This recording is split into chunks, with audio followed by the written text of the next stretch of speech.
Nomadia, la Escuela de Talento Digital, ha acercado aquí hasta Ficoz a multitud de personajes para que nos hablen y nos ayuden un poco en lo que viene siendo la creación de contenidos digitales y también, ¿por qué no?, en la creación de una buena marca personal.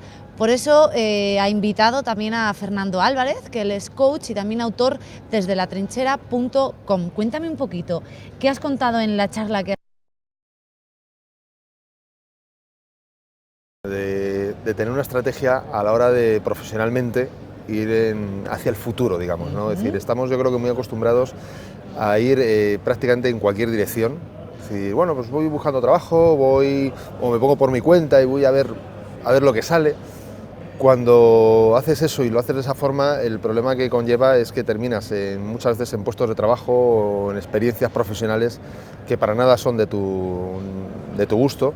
Y el problema añadido es que te das cuenta que no son de tu gusto cuando ya han pasado demasiados años. Cuando te encuentras ya a lo mejor con 30 y tantos años, tienes que ver cómo puedes reconducirlo y ya es otra situación. Tienes otros compromisos, otras obligaciones y no es tan sencillo reconducirlo.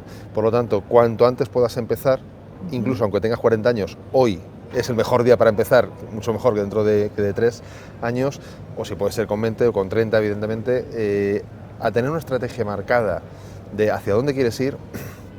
Segundo, a crear de ti mismo una marca que genere una experiencia que las demás personas en la que quieran participar, y que de esa forma no vayas un poco al azar de los vientos, sino vayas en la dirección que tú has decidido y ajustes tu estrategia en función de los diferentes vientos que puedan ir soplando.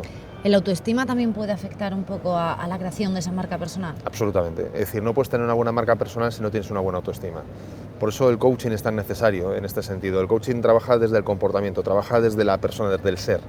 Una marca personal es lo que reflejas en el exterior, en el resto de personas. Es decir, no puedes estar gestionando una percepción en el exterior cuando por dentro el sentimiento no es el adecuado, cuando estás pues, con una baja autoestima o no aceptas el rechazo, que puede ocurrir, de hecho ocurrirá, es habitual el rechazo en muchas ocasiones, y en ese sentido mermas la capacidad de transmitir lo que tienes que transmitir. ¿De qué manera fomentas esa autoestima? El trabajo tiene que ser muy estrecho con alguien, o sea, trabajar con un coach, por poner un ejemplo, de forma que tienes que conocer muy bien cuáles son tus valores. Es decir, no valores en cuanto a valores, sino cuánto es lo que vales, qué es lo que vales, cuál es el valor que tú tienes. Segundo, el aceptar que el que alguien no te escoja, en un momento dado, pues para un trabajo, por poner un ejemplo, o no esté de acuerdo con lo que tú defiendes, no significa que como ser no valgas o dejes de tener ese valor. Simplemente es una opinión más, igual que tú. También rechazas o no estás de acuerdo en otras cuestiones. Entonces, es un trabajo de madurez, de verdad. O sea, es una madurez personal que se termina trasladando necesariamente a la marca personal, porque si no se traslada a la marca personal estará sustentada sobre cimientos de barro, y el problema es que eso al final termina cayéndose antes o después. ¿Cómo se consigue que otros profesionales se fijen en tu marca personal? Pues fíjate, esto es como ocurre muchas veces en los famosos, en los que vemos en la tele, es decir, dejándote ver. Es decir, todos nos estamos dejando ver constantemente, pero no nos dejamos ver de la forma más eficiente, por un lado, y por otro lado, a veces ni siquiera nos dejamos ver suficientemente. Entonces, el poder tener apariciones en medios, el poder dar en un momento de una ponencia, y no significa que todo el mundo tenga que hacer esto, pero evidentemente son formas de poder uno dejarse ver. El que cuando tú vayas a un evento seas visible. ¿Por qué? Porque destacas. Y te pongo un ejemplo. ¿Cuántas veces no hemos ido a una fiesta, a una discoteca o a cualquier otro lugar y de repente notamos que hay una persona que destaca del resto? Y no necesariamente tiene que tener un micro en la mano ni tiene que estar subido en el escenario, pero hay una persona que destaca del resto. A lo mejor es por su forma de vestir, a lo mejor simplemente es por su forma de andar, o por lo que comenta, o por el grupo que tiene alrededor. Pero alguien, de alguna manera, en ese evento, en ese lugar, ha destacado para nosotros frente a otros. Eso es lo que tú tienes que aprender, es cómo poder destacar frente a otros cuando estás en un evento. Para eso, evidentemente, tienes que conocerte bien, tienes que saber cuáles son tus verdaderos atributos, digamos, que fácilmente pueden entusiasmar, pueden enamorar a otras personas y sacarles partido. Y si destacas, pero de una manera un poco negativa, en plan de es que es muy pesada o lo que sea, eso también, digo yo, que afectará negativamente a tu marca personal. Eso es marca. Lo que ocurre es que tal vez no es la que hayas elegido, pero es la marca que tienes. Yo, fíjate, defino la marca personal de la siguiente manera, y es, para mí la marca personal es el recuerdo que queda de ti en las personas cuando tú ya no estás allí. Es decir, cuando tú te has ido de esa fiesta, de ese lugar, el recuerdo que queda de ti es tu marca personal. Si el recuerdo que queda de ti es negativo, esa es tu marca personal.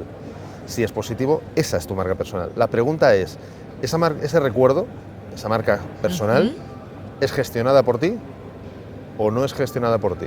Es decir, ¿tienes un cierto control e influencia sobre ese recuerdo que queda o es azaroso? Y depende de la circunstancia del momento y depende de cómo te hayas levantado ese día, queda una marca o queda otra. Y entonces en este caso igual es casi mejor no destacar que destacar negativamente. Bien, ¿me permites que te lo comente de otra forma? Sí, por favor. Es decir, entonces, porque tengo miedo a la muerte, mejor no vivo. Ajá.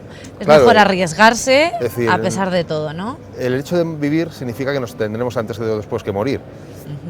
Para poder triunfar tenemos que arriesgar, es decir, pero es que el riesgo lo tenemos todos los días, salimos a la calle y es riesgo, la vida es riesgo. Ya digo, el hecho de vivir ya conlleva una muerte, es decir, eso ya es seguro. Eso seguro. Es cuestión de tiempo. ¿Verdad, y circunstancias. Entonces, la cuestión es, ¿decides tú los riesgos o te entregas al destino y que los decidan por ti? Yo personalmente recomiendo y aconsejo el que tú decidas los riesgos, porque de esa forma incluso puedes calibrarlos, puedes valorarlos y coger unos o coger otros. Si te entregas al destino sin medir ningún riesgo, puede que un día te encuentres con un riesgo demasiado alto y puede que sin quererlo hayas dejado una marca personal muy mala en la peor persona que tengas que dejársela y en el peor momento de tu vida. Y eso no es muy recomendable. Hay que tener entonces cuidado y coger el toro por los cuernos y guiar tú tu barco, ¿no? Sí, yo por lo menos es lo que recomiendo, lo que sugiero. ¿Qué papel juega la experiencia de interacción de tu marca? Todo. Es decir, como decía antes, fíjate, decimos el recuerdo que queda de ti. El 99,9999% del recuerdo que tenemos de alguien es experiencial. No es un dato numérico, no es algo racional, ni siquiera es un recuerdo de una frase, sino el recuerdo de lo que nos transmitió esa frase. Es decir, cuando tú recuerdas, no, es que fulanita, fulanito, quien fuese, me dijo esta frase, lo que te viene a ti, sobre todo es lo que te transmitió esa frase, porque te inspiró, porque te sentó mal, por lo que fuese, es una emoción. Por lo tanto, la experiencia de la interactuación que tú tienes con una persona, y en consecuencia, podemos decir así, con su marca, es total. ¿Es el todo o es el nada? O sea, es la experiencia, eso lo es todo. Pues muchísimas gracias por habernos acercado tu opinión y hablarnos un poquito más de esta marca personal y de que realmente todos somos experiencias con patas. Un placer. Muchas Muchísimas gracias. gracias. Muchas gracias.